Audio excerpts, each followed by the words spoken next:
Os quadrinhos o levaram do Morro do Adeus para Cannes. Jornalista, crítico de cinema, escritor e agora dramaturgo, o nosso convidado de hoje é o Rodrigo Fonseca. Rodrigo, como foi essa trajetória da infância no Morro do Adeus, que era um dos morros mais violentos da cidade, até você ser jornalista? Na verdade, assim, a gente fala, o Adeus é uma referência muito forte para mim, afetiva, porque eu me formei ali, né? Eu vivi a minha vida inteira.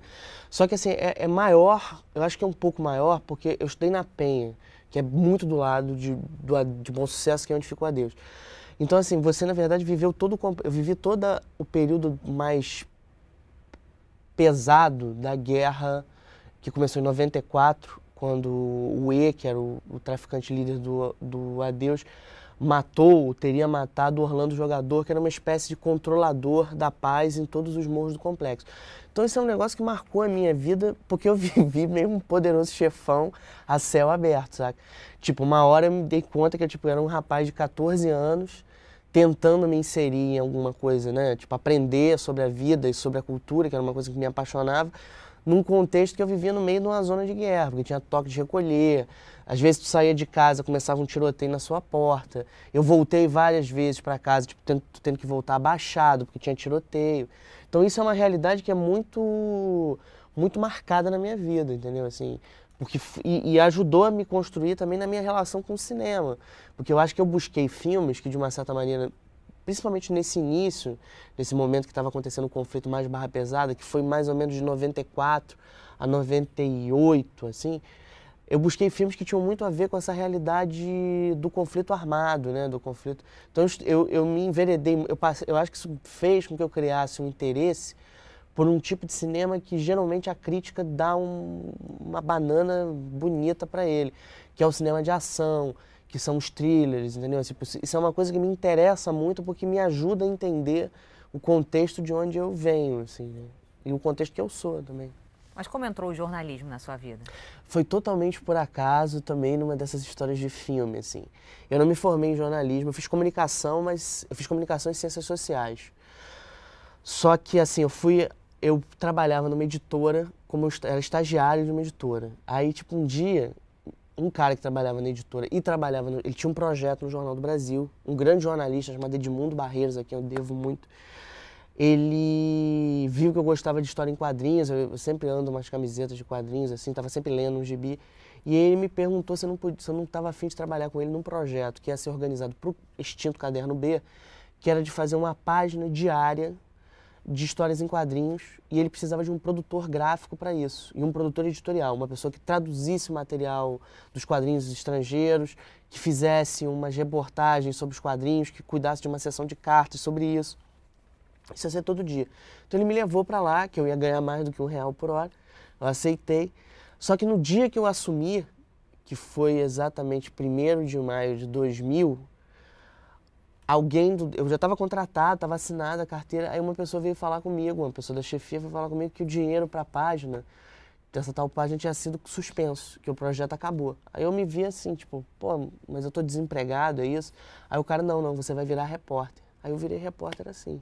Só que como eu já amava cinema, e sempre foi essa a meta, estar perto do cinema, eu lutei para unir as duas coisas. Então, assim, eu comecei no Caderno B, desde cara, eu já era repórter, eu nunca fui estagiário, assim, a minha carteira de trabalho nunca foi assinada como estagiário, a não ser nessa tal editora. Eu sempre fui repórter. Só que, assim, eu no começo me botavam para fazer umas coisas que ninguém queria. Só que eu sempre dava um jeito de encaixar cinema na história, sempre. Podia ser assim, você vai cobrir o concerto de Páscoa no Municipal. Você vai cobrir, sei lá, a posse do Raimundo Faoro na ABL. Eu ia lá e dava um jeito de citar cinema, entrevistando as pessoas, escrevendo os textos. Aí até que com uma mudança de gestão, eu já estava começando a fazer umas primeiras matérias de cinema, me puxaram para ser crítico. Isso foi em 2001 e até então, aos 21 anos. E para você existe essa distinção do cinema de arte e o cinema de mercado? Eu acho que existe cinema bom e cinema ruim. Eu acho que existe um cinema que ele é rasgadamente voltado para ser comercial e existe um cinema que é aguerridamente interessado em ser uma coisa mais intelectualizada, em dialogar por outro caminho com o espectador. Então eu acho sim que existe uma separação. Agora, essa separação ela não significa que um filme de arte não possa ser um sucesso de bilheteria. Se você pega na história do cinema, se você pegar um filme como Easy Rider, por exemplo, Easy Rider é um filme que, se você fosse ver na década de 60, seria o último filme do mundo que daria milhões de dólares nas bilheterias. E ele se tornou um campeão de bilheteria porque ele era uma síntese da época, de um sentimento de época. Da mesma maneira, como se você pega no início em meados dos anos 2000 e falam que um diretor inglês como Christopher Nolan ia fazer uma trilogia com o Batman, ninguém esperava que seria talvez a alegoria política mais crítica da sociedade americana buchista já feita até este momento. Então, assim, ele conseguiu pegar um filme que é um filme de super-herói e transformar num filme maior, num filme de autor, num filme, sabe, cético em relação à cultura pop e tudo mais. Então, eu acho que, por mais que exista essa dicotomia, ela por vezes, ela traz uma relação, sabe? Eu acho que a arte, ela tem, em todos os seus segmentos, ela tem uma capacidade essencial e natural de destruir rótulos. Tudo que você pensa a priori, isso é assim, a arte te mostra que isso pode ser mais do que isso. Acho que a função da arte, inclusive, nem sei se a palavra certa é função, eu acho que tipo assim, a arte tem como natureza e essência transcender, assim, sabe? Transcender qualquer armadilha que o discurso cria, sabe, para ela mesma. E você se tornou crítico de cinema muito jovem, né, com 21 anos, e com esse gosto por filmes de ação. Você sofreu muito preconceito? Total, sofro até hoje. Não, porque acontece o seguinte, para mim, mas eu também não estou preocupado muito com isso, não. Porque, óbvio, que tem algumas coisas que te irritam, entendeu? Porque a questão toda é o seguinte, eu venho de uma realidade que eu tinha muito pouco acesso à leitura. Quando eu fui trabalhar numa editora, que eu falei pra você, eu fui com um único fim, eu não fui ganhar dinheiro, até porque eu ganhava muito pouco. Eu fui porque eu queria ler de graça, apenas por isso. Eu trabalhei numa editora que era a Civilização Brasileira, a grande editora, a Civilização Brasileira, que já, quando eu entrei, ela virou tipo um ramo de uma outra editora. Só que eu sabia que se eu trabalhasse lá, eu ia ler tipo Dostoiévski de graça, eu ia ler tudo que eu queria de graça. Então eu fui trabalhar apenas com esse fim, entendeu? Tipo, para compensar um gap, uma falha de essência da minha formação, entendeu? Tipo, eu venho de uma família quase analfabeta de formação, meus irmãos não tiveram tanto acesso assim também, eu tenho irmãos mais velhos, não sei o quê.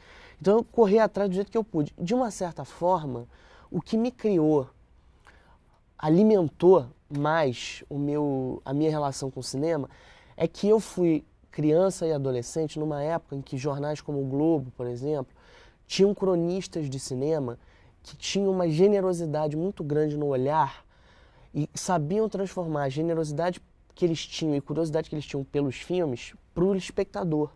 Então, assim, principalmente um cara que era um gênio, enfim, que eu tive o prazer de conhecer, que era o Paulo Perdigão.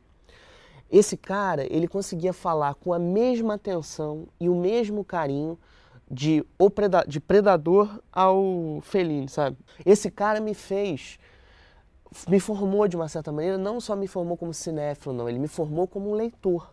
Ele me formou como uma pessoa que pensa a cultura pop, que pensa a cultura audiovisual.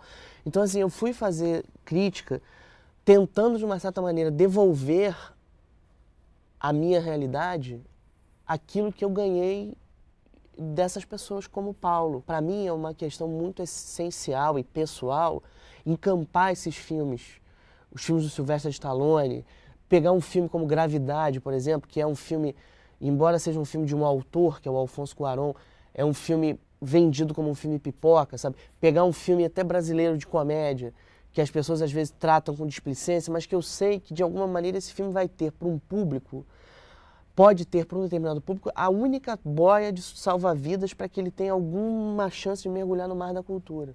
A única. Então, assim, às vezes, quanto mais você recheia ou dá cobertura para esses produtos, mesmo que eles não tenham uma estrutura muito sólida, essa cobertura que você põe atrai a pessoa. Por mais que a pessoa só fique satisfeita com o glacê, que é o glacê que vem da tua própria vontade de contribuir, ela está ali, entendeu? Ela provou do bolo. É esse o meu papel, é fazer o cara provar do bolo. E como escritor, o que te motiva a escrever e qual o processo? Eu não gosto muito de me sentir escritor.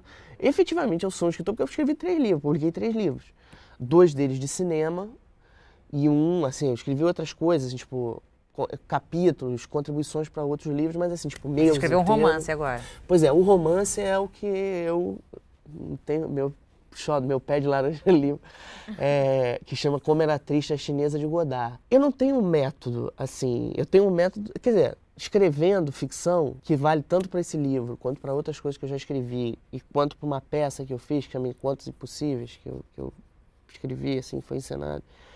Tem uma coisa assim, ele parte da minha vontade. Primeiro ele parte, acho que de um sentimento de ausência que eu tenho em relação a certas coisas. E uma tentativa não de preencher essa ausência, mas de mostrar essa ausência no sentido de querer encontrar um interlocutor que também tem uma ausência ou similar ou de alguma maneira complementar a minha. Tem um poeta que eu gosto muito que chama Lindolf Bell, um poeta catarinense, que ele tem um poema que assim, existem sempre duas solidões que se completam. Eu escrevo um pouco por isso. Eu escrevi esse livro por razões, tipo, geográficas, porque esse livro é uma história de amor, mas que se ambienta no Complexo do Alemão.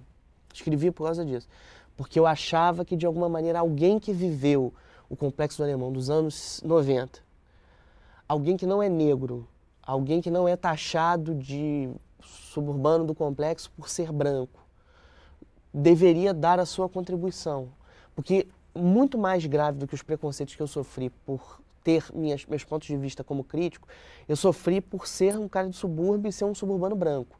Que isso é uma parada inominável, entendeu? Tipo, é que nem você ser sei lá, você ser é a mesma coisa que você ser um elefante azul no meio de uma loja de cristais, sabe? As pessoas não sabem como te enquadrar, nem lá, de onde você vem, nem para onde você vai. Então, assim, esse livro é um pouco essa tentativa. Se ele tem um método, o método que ele tem, e que eu aplico também quando eu escrevo para teatro, é que assim, eu cresci alfabetizado, acho que a geração da gente de 30 e pouquinhos, fim dos 20, meados dos 30, a gente aprendeu a ver cinema e televisão dublado, né? Fomos apresentados ao cinema pela televisão, tirando Renato Aragão, né? Que foi a nossa babá durante muito tempo. Então, e eu estudei dublagem, eu cheguei a dublar filmes, eu fiz curso, entendeu? Tipo, é um negócio que pelo qual eu tenho muito carinho, porque me remete a questões sensoriais de um passado meu. Então, quando eu escrevo, eu tenho uma coisa que é perto de um processo.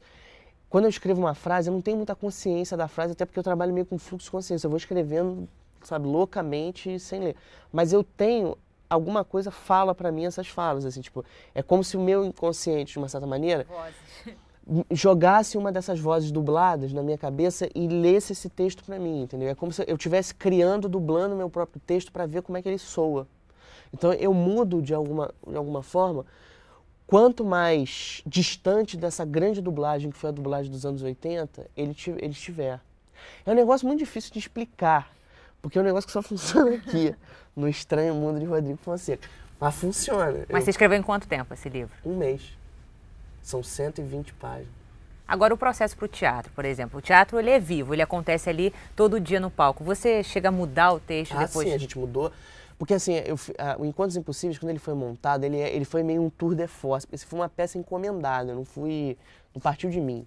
O cara que foi o meu ator e produtor, que é o Renato Prieto, eu escrevia para ele, para a embocadura dele.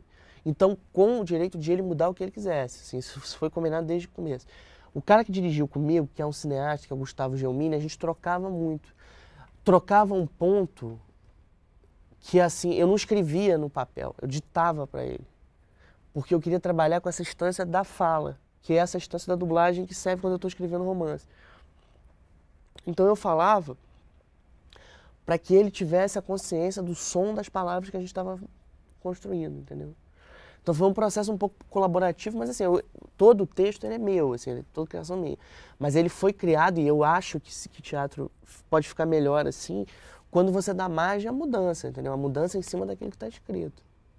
Eu acho que isso é um dever até do ator dar a sua contribuição no sentido de trazer o texto para mais perto dele, sabe? Reinterpretar o texto. Acho que isso não é nem um pouco vilipendiar um autor, sabe? Não é trair o autor. Acho que pelo contrário, é jogar junto, entendeu? Tipo, o teatro é uma arte coletiva também, sabe? É uma coisa pra você jogar junto. E os quadrinhos, que também é uma outra grande paixão. Como você vê o mercado para os quadrinhos no Brasil? Assim, na minha vida é difícil, não dá para dissociar cinema e quadrinho, porque a primeira lembrança audiovisual que eu tenho na minha vida isso foi sempre objeto de meio chacota na minha casa, assim. Dizem que quando eu era pequenininho as pessoas ficaram muito assustadas, quando eu era, tipo, tinha 2 anos de idade, porque eu me jogava na parede, as pessoas não entendiam por quê. Aí um dia minha irmã falou assim, não, ele não tá se jogando na parede porque ele é maluco, é porque ele tá vendo o Homem-Aranha. Ele é louco por isso. E assim, então a primeira lembrança que eu tenho era o seriado do Homem-Aranha, porque eu queria subir nas paredes, eu acho. Eu era um bebê, tipo, 2 anos, sei lá, por aí. E, tipo, só que eu nunca esqueci. É impressionante, né? Tipo, uma memória, é uma memória muito remota. Mas é uma memória que eu me sentia muito em casa, assim, sabe? Tipo, isso era um negócio muito, muito divertido. E essa anedota que eu conto lá em casa, tipo, eu quero jogar na parede, isso sempre foi uma coisa que eu achava simpático, porque era uma criança brincando com as imagens, sabe? Assim, e porque vinha dos quadrinhos. Então, aquela figura do Homem-Aranha me fez ler. Eu comecei a ler muito, assim. Eu tenho uma certa tristeza de ver a maneira como o mercado de quadrinhos se estruturou no Brasil, porque, assim, a gente tem um mercado que vive à mercê do produto externo, que é normal, que tem no mundo inteiro isso, né? Tipo, Marvel, DC, né? O Homem-Aranha de um lado, o Superman do outro. Só que, assim, a gente tem um trabalho no Brasil que eu acho que é um pouco empobrecedor, porque cada vez menos se edita quadrinhos com o cuidado que havia nos anos 80. Nos anos 80, você comprava um quadrinho, ele vinha com um texto sobre, sabe, tipo, tinha um material de pesquisa junto, sabe? Tinha um artigo sobre os heróis, tinha um texto sobre quem estava desenhando, aí tinha um ensaio sobre o tema daquele quadrinho. Eu lembro que eu tenho alguns quadrinhos, assim, que eu tenho guardados como se fossem, tipo, sabe, xodós. Eu não sou um colecionador chato, não, daqueles que guardam. Minha coleção é uma zona, sabe, tipo, de dar traça, sabe, tipo. Mas eu tenho eles aqui e aqui no coração. Então, alguns só que eu tenho mais perto, porque eu li muitos e muitas vezes. Porque eu gostava daquelas informações, sabe, tipo. Eu tenho uma leitura de algumas desses quadrinhos que eu li, tipo, 200 vezes. Não só o texto, mas esses textos de orelha, de coisa.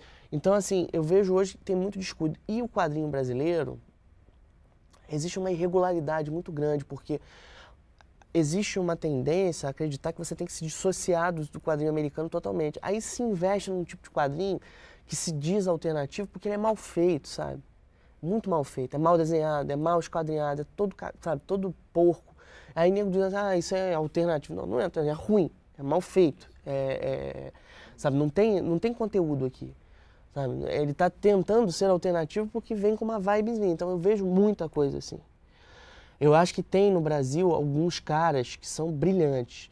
Tem um cara no humor chamado Marcati, que é um quadrinista. Ele tem um quadrinho chamado O Mariposa, que é incrível, mas é um quadrinho pouco aconselhável a menores. Assim. Esse cara é hilário, assim, ele é bom justamente para quem não curte quadrinho, quem não tem familiaridade. Que ele faz sempre umas piadas sobre a vida sexual das pessoas. É muito engraçado. Tem um cara chamado Lourenço Mutarelli, que é um gênio, que é o maior de todos, assim, fez A Soma de Tudo, tem uns quadrinhos assim, A Confluência da Forquilha. Esse cara é um cara de quem eu tenho a honra de ser amigo e que eu sou fã durante, aguerrido por anos e anos, assim. E que eu acho que essas são figuras que eu acho que justificam o quadrinho brasileiro.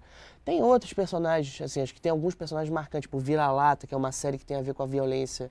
Foi um quadrinho muito popular no Carandiru, na época que a prisão existia. Então tem algumas coisas muito boas, como esse Vira-Lata, por exemplo. Agora, por outro lado, eu acho que tem uma questão que é uma distorção, que é o grande problema, que acho que é a forma mais objetiva de eu te responder. Eu cresci numa época que quadrinho era coisa de criança também, ou seja, o quadrinho era feito para incluir a criança na leitura e na descoberta da arte, sem muita restrição etária. Tipo, eu lia gibis que nego tinha decapitação e isso nem por isso eu virei um louco assassino. E tinha muita qualidade e a gente acessava porque era barato. O quadrinho perdeu essa vertente. O quadrinho hoje virou uma peça para livraria, para leitor velho, que compra porque ele pode pagar R$50 no quadrinho. Eu acho criminoso pagar R$50 no quadrinho, eu acho mesmo. Não é porque não acho que mereça, não. É porque o quadrinho, ele é uma arte de massa. É que nem você cobrar num cinema R$60 para você ver um ingresso, sabe? Porque assim, uma coisa é você pagar R$60 num cinema high-tech que você vai ser servido por geishas, sabe? Tipo, o nego vai te dar, sabe, tipo, vinho da Prússia, sabe? Tipo, você vai ganhar, sabe, alguma coisa, algum favorecimento afetivo. Aí outra conversa. Você tá indo pela vibe, não tá indo pelo filme. Se você tá indo pelo filme, não tem por que um filme custar R$40, R$30, entendeu? Agora você falou também dessa inserção infantil. né? No cinema também acontece isso, não tem muitos filmes voltados para criança.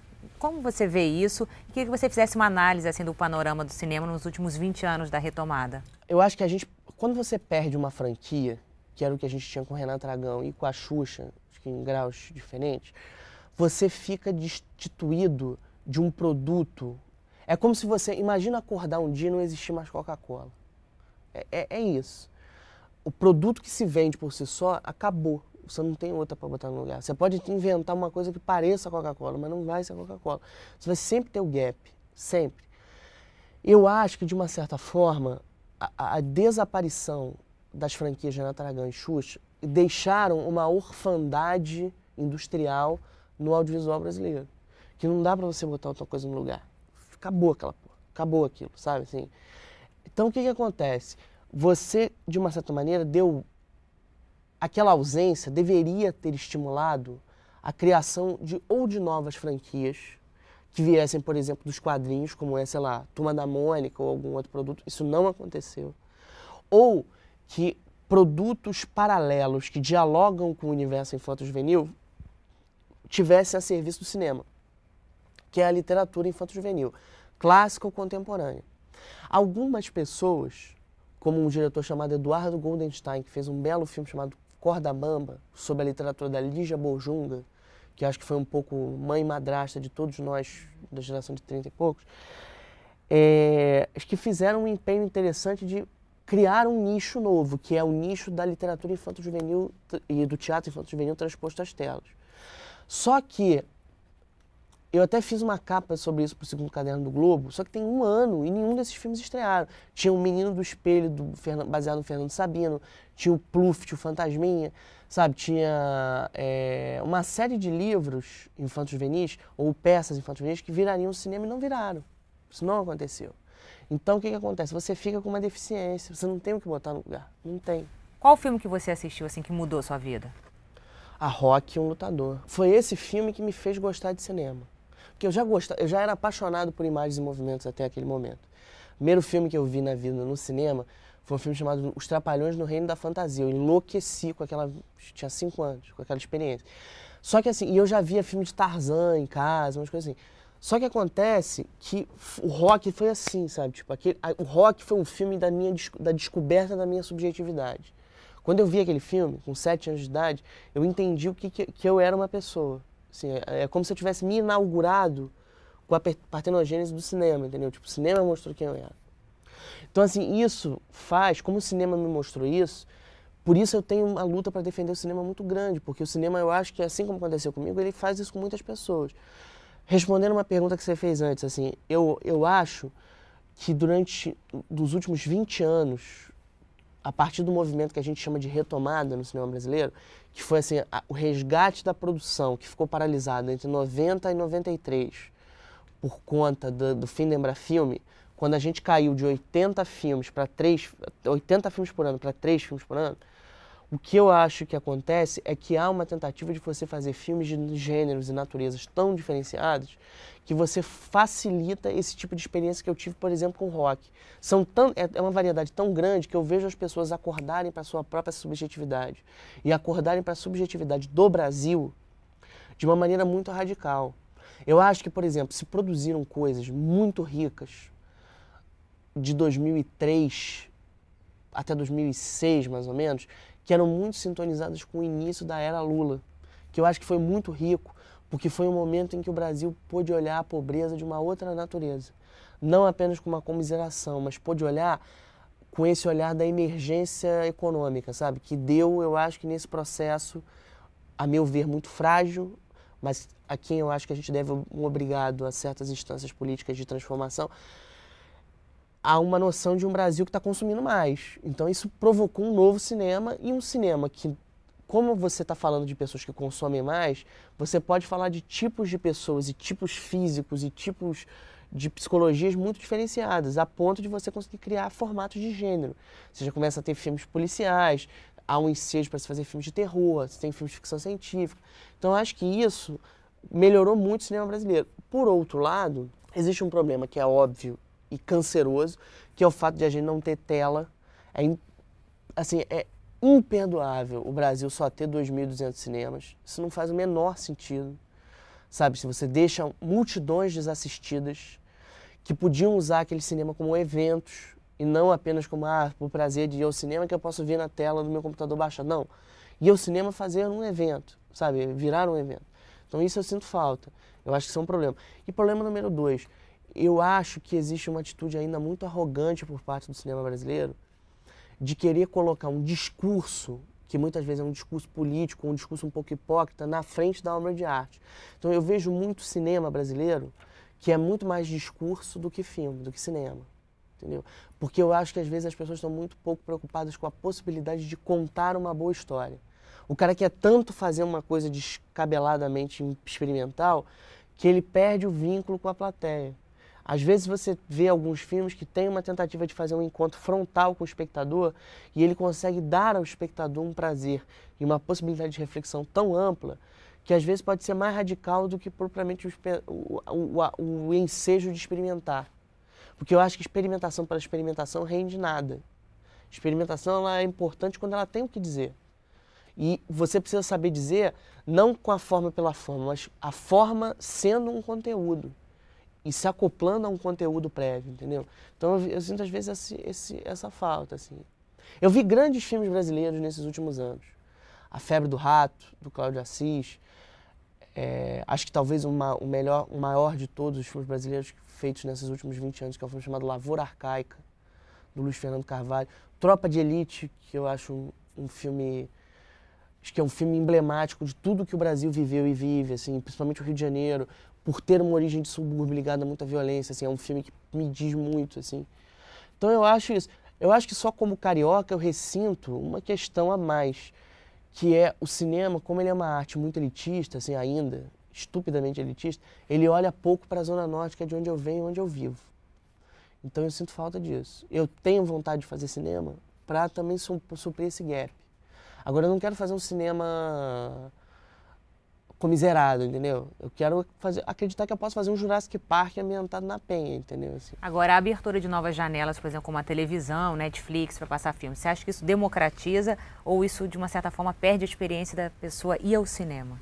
Eu acho que são coisas diferentes. Eu acho que o Netflix virou uma bênção, porque o Netflix não apenas criou uma possibilidade de você rever filmes antigos com uma qualidade muito bacana, como você está produzindo dramaturgia. Está produzindo uma dramaturgia que eu acho que é híbrida. Eu não acho que uma série como House of Cards ou Arrested Development, que são os melhores produtos dele, são televisão apenas e são cinema, ou são cinema apenas. Acho que eles são uma outra coisa.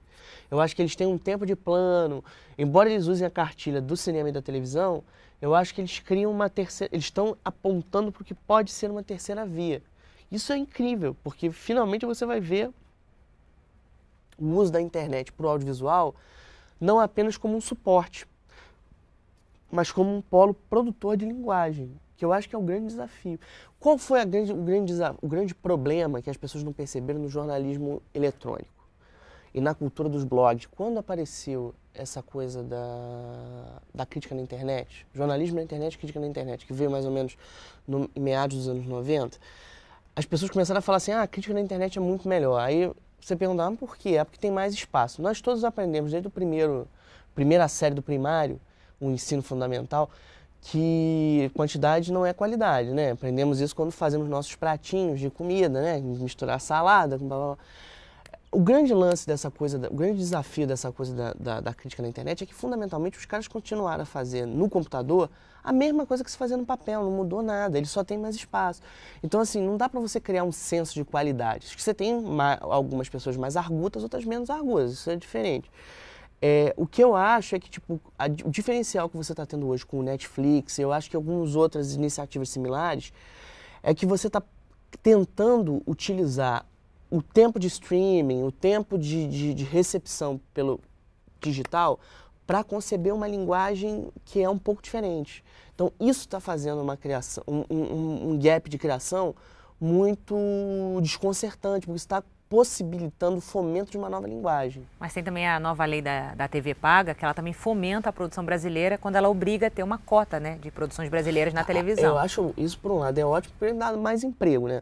Segundo, que você tem mais dramaturgia nacional em cena. E terceiro, porque eu acho que a televisão, ela está aberta, como a pessoa não precisa ir a um lugar para ver, você vê em casa, você está mais afeito a experimentações, eu acho, assim. Experimentações, eu acho que dentro de um determinado caminho. Se você consegue fazer algum tipo de televisão que é um pouco mais aberto, você pode inventar tramas mais próximas do cotidiano ou tramas muito distantes do cotidiano com um escopo de variedade maior. Porque imagina, quando você pega, no caso do cinema contemporâneo, um filme como Quero Ser John Malkovich, que é um filme de uma bizarrice total. Um belo dia um cara descobre que ele entra na cabeça do John Malkovich. Alguém aprovar uma história dessa é muito bizarro. Um público comprar uma história dessa é muito raro, é muito difícil.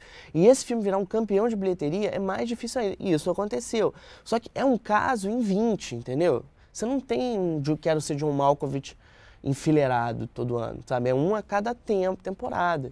Então, a televisão, como ele está, o teu acesso é mais fácil você ter espaço para esse tipo de maluquice. Então, acho que isso é muito positivo. Rodrigo, na sua opinião, onde está sendo produzido o melhor cinema atualmente? Nos últimos anos, eu tenho visto coisas de um país que eu acho que era antes ignorado, que era a Coreia. Assim, acho que quando a gente viu Old Boy, quando a gente viu os filmes A Casa Vazia, do Kim Ki-duk, principalmente esse que eu acho o melhor de todos. Quando a gente descobriu esses cineastas, tipo o Park Chan-wook, o Kim Ki-duk, Aung San-suu, acho que a gente descobriu um novo cinema muito fronteiriço entre a autoralidade mais radical e o comercial. Então, assim, o cinema coreano é um negócio que me instiga muito por isso. Agora, eu ainda acho, assim, eu acho que a gente está diante de uma transformação no grande cinema de aceitação popular, que é o cinema americano, que é, a gente está vendo um enfraquecimento do cinema independente e um fortalecimento de autores para o cinema mais comercial, que é, por exemplo, você ter a possibilidade de ver um cara como Steven Soderbergh fazer um grande filme com grandes atores, você ter, por exemplo, um Darren Aronofsky fazendo Cisne Negro, então, tipo, Christopher Nolan filmando, assim. Eu acho que isso faz com que esse grande cinema que formou a todos nós tenha uma sobrevida criativa muito grande e se recicle. Contributo ao passado, que é o mais digno de tudo, né? Agora, o que eu acho no Brasil é que, assim, criou-se um lugar comum, meio cretino, de achar que o cinema brasileiro morre em Recife. Eu acho que a gente viu coisas muito boas de Recife. Agora, eu vi coisas muito boas de Minas Gerais, eu vi coisas incríveis de Santa Catarina, eu vi coisas incríveis da Bahia. Tipo, eu acho que hoje tem um cinema top, assim, heavy metal vindo do Ceará. Eu acho que os paranaenses, pô, um cinema que tem um diretor de documentários como Ali Muritiba, que fez um filme chamado A Gente, que tem um cara, faz um filme como Estômago, sabe? Não é um cinema que você desperdiça. Eu acho que a Bahia, que é um estado para que ninguém tenha dando muita bola no cinema, que vem com um cara como o Edgar Navarro fazendo O Homem que Não Dormia, sabe? Eu me lembro. Acho que esse cinema é muito mais rico do que só um estado. Acho que óbvio que o cinema pernambucano entrou de uma maneira muito sólida, mas por um motivo que eu acho que as pessoas não falam. Que a grande referência deles, todos, é um grande cinema americano que se fez em determinado momento. O Som ao Redor, que é o filme brasileiro mais elogiado dos últimos anos, ele é John Carpenter puro, ele é David Lynch puro. E ele é tão bom porque ele bebe nessa fonte, que é a fonte estadunidense, entendeu?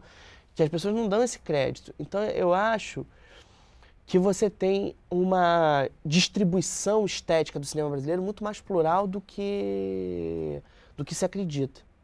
E eu acho que existe um movimento paralelo, e eu acho que isso é global, que me deixa muito feliz. Cada vez mais os atores estão dirigindo. E eu acho que esse cinema de diretor, né, de diretor-ator, ele está trazendo uma maneira, um olhar que eu acho mais radical, porque o ator ele tem uma percepção de representação mais física. E eu acho que o cinema, durante muito tempo ele ficou à mercê de perder essa dimensão de representação que ele tem por um motivo muito, muito simples. Principalmente depois do 11 de setembro, as pessoas imputaram no cinema uma responsabilidade de que, uma vez que a realidade é mais fantástica e mais espetaculosa e espetacular do que qualquer Duro de Matar já foi, você passa a acreditar que quanto mais realista e documental uma ficção for, melhor ela é.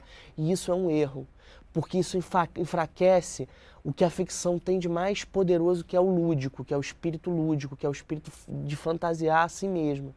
Então, assim, eu acho que quando você começa a colocar um ator dirigindo, o ator, por ele trabalhar com a instância da falsidade, do fingimento, de fingir ser a dor que deveras sente, você recupera esse lúdico. Por mais que um ator faça um filme muito calcado no hiperrealismo, como é, por exemplo, um filme de um Clint Eastwood, ou como é um filme de um cara como Marco Rica, por exemplo, tem uma dimensão de invenção ali que eu acho que dá ao cinema de ficção um sopro, um balão de oxigênio. E é isso que eu espero ver no cinema daqui para frente, entendeu? Essa recuperação do sonho, da fantasia, sabe, do deboche. Acho que é isso, do lirismo e da leveza, que eu acho que é a palavra que soma tudo isso. E que eu acho que é a palavra que representa o que cinema diz para mim.